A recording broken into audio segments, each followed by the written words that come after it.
Hello, everyone. My name is Kyle, aka Racing Boys Short. The Daytona 500 is in 2 weeks. 2 weeks away. Where's the 2? 2 weeks. 2 weeks until the Daytona 500. And I'm here previewing another race team today. And today, I'm previewing a race team that's a smaller race team, has been struggling for many years in the Cup Series, but over the last year and a half, I've seen a lot of improvements out of this very small race team. And I say very small when they have multiple race teams in almost every motorsports, but their Cup Series program has seemed to always be a struggle point. And I'm, of course, talking about Rick Ware Racing. We've seen Rick Ware Racing over the years. A couple of years ago, I think they had 3 or 4 cars full-time, and you would expect those 3 or 4 cars to be the last 3 or 4 cars in the running order any given race. And I'm going to be honest, that kind of pissed me off at that point because I know Rick Ware was in these other series and he has a big drive to be great at motorsports.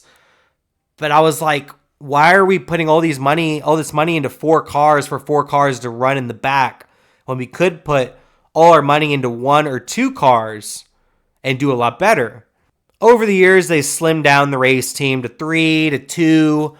And then coming into this year, they only have 1 full-time entry and they only have 1 charter. I mentioned it in my RFK racing video, which you should check out as well. But they actually lent their second charter to RFK Racing, leaving them with only 1 full-time race team in 2025. But before we get to that full-time entry, I would like to talk about the part-time entry that is over at Rick Ware Racing because we don't know all the details about it yet, but the driver of the number 01 recently announced to be Corey LaJoie. Corey LaJoie, of course, raced a couple of races for Rick Ware Racing, raced the end of the season, essentially for Rick Ware, after essentially they made a switch. We haven't seen a driver switch in a while with Justin Haley and Corey LaJoie. And LaJoie, overall, I wouldn't say he did very great in the number 51 last year when he moved over to Rick Ware Racing. But he did good enough for Rick Ware to give him an opportunity this year, at least part-time, in the 01. We're not exactly sure how many races he'll end up racing. Right now, I think he's scheduled for 5 races, including the Daytona 500. And Corey LaJoie is a driver I've talked about a bunch on this channel. I've seen his potential throughout the years, but I think he's really at a crossroads in his career because apparently he was offered the number 19 car in the Truck Series for McAnally, and I think that would have been a fantastic opportunity for him to actually prove his skill and win races, but he didn't take the offer. He is actually going to be doing some analyst work for Prime when Prime takes over NASCAR in the summer for a couple of weeks.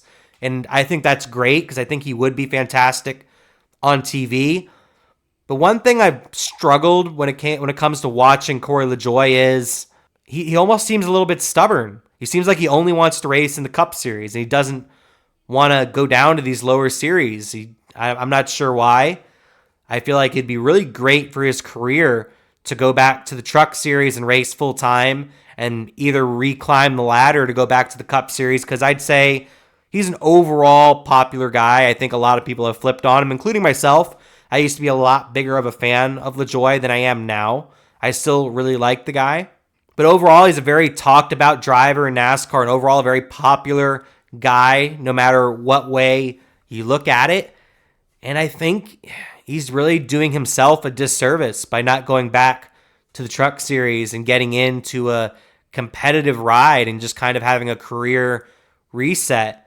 But at the same time, like I said, he's kind of at a crossroads because he is a fantastic media sort of person. He has a good personality. I could really see him doing great work on TV. But I am very interested to see what comes of this part-time ride for Corey LaJoie and Rick Ware Racing. But now we're on to the full-time entry, the driver of the number 51, Cody Ware. All right, we're going to be honest here. Y'all heard, if you watched the Colleague video, you saw what I said about Ty Dillon. And I probably will say very similar thing about Cody Ware. I don't really know a lot about Cody Ware personally. I just don't think, I think this is a horrible move from Rick Ware Racing, in my opinion. Keeping Cody Ware in the number 51 and having him go full time. I really felt like the last year and a half, they've taken a step forward, and having Cody Ware be full time, I feel like is almost taking a step back, especially as your singular entry. So, I mean, I hope for the best because I like Rick Ware. I like Rick Ware Racing, and I like that they're in NASCAR because they're all over the world and all these different motorsports. And I've been wanting them to have success in the Cup Series, but they just can't seem to find it. But I don't think it's the fact that they can't seem to find it necessarily. I just think they just keep on stepping on their own toes. And it's very disappointing to see. And I hope that I'm proven wrong. I hope that Cody Ware goes out there and has a decent season, gets like top 25 in points, and gets like 7 or 8 top 10s. Because I'd say that is the goal for Rick Ware Racing. I'd say what I just said is the goal for Rick Ware Racing. I just don't see that happening, unfortunately. I don't mean to be so negative, but I've seen nothing about Cody Ware that tells me he could be a fantastic Cup Series driver or even a mediocre Cup Series driver, if I'm being completely honest. I have seen Cody Ware do road courses when it comes to the sports cars, and he is a very talented sports car racer, and in my opinion, he should stick to that. So all that being said, like I said, over the last year and a half, Rick Ware Racing has really improved quite a bit, and this year, it might be a wake-up call year for Rick Ware Racing, or it might be the end of Rick Ware Racing, or it might be the beginning of the next chapter for Rick Ware Racing. I'm leaning towards that it's not that, but I could be wrong. And we'll have to see what the future holds for RWR. And they all, like I said, they have that second charter, but it's currently at RFK. They could potentially make a lot of money on 2 charters. Just saying. Well, thanks for watching. Check out my other team preview videos right here on my channel.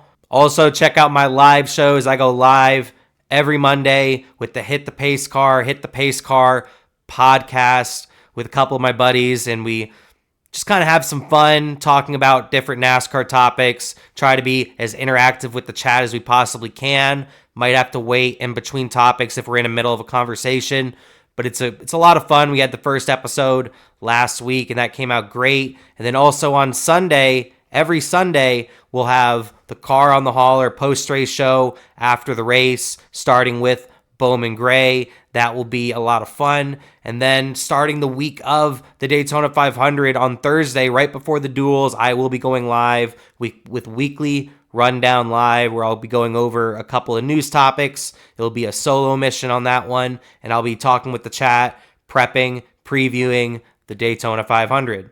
But I appreciate anybody who watched. Subscribe, like, comment down below. Give me your thoughts on this race team and how they may perform in 2025. But that'll do it for me. Thanks for watching. My name is Kyle, aka Racing Boy Short, saying peace.